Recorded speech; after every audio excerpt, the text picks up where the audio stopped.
Corona ने सूनी कर दी इंदिरा रसोई। आधी से भी कम रह गई भोजन करने वालों की संख्या।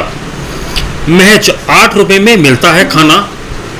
जी हां, पाली जरूरतमंदों को महज 8 रुपए में भोजन उपलब्ध कराने के लिए राज्य सरकार की ओर से शुरू की गई इंदिरा रसोई इन दिनों कोरोना के चलते सूनी नजर आने लगी है। आलम यह है कि कोरोना के चलते यहां भोजन करने वाले आने वालों की संख्या काफी कम हो गई। ऐसे में संचालकों के हाल भी बुरे हैं। उन्होंने बताया कि आधे से भी कम लोग अब भोजन करने आते हैं, क्योंकि कोरोना के चलते मजदूर तबके के काफी लोग गांव चले गए।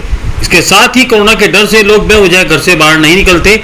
ऐसी स्थिति में इंदिरा रसोई तक पहुंचने वालों की संख्या आधी से कम रह गई।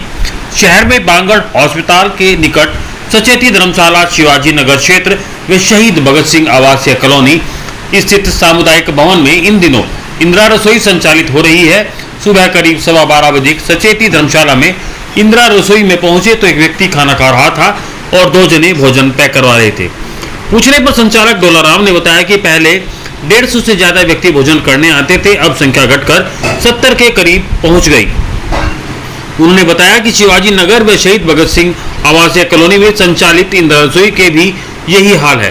कोरोना के चलते लोग घरों से कम निकलते हैं, इसलिए यहां भोजन करने आने वालों की संख्या भी कम हो गई।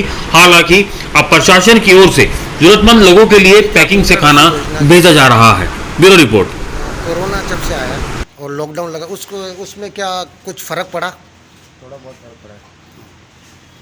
पहले 150 का टारगेट था, सुबह अभी 120 का टारगेट है। अच्छा, तो इसके अलावा जैसे कोई भी खाना खाने के लिए आता है तो उसके लिए आपकी क्या गाइडलाइन रहती है? गाइडलाइन देख के मास्क लगा बैठा था, सैनिटाइज कराते, साबुन से हाथ धुलाते, पालन पूरी करे। अच्छा, बाहर के लिए भी कोई पैकिंग की व्यवस्था कर रखी है? डब्बे पैक हो रहे हैं। 2:30 से 3 से सुबह जा रहे, 2:30 से शाम को जा रहे। आपका नाम क्या है? दौलत राम।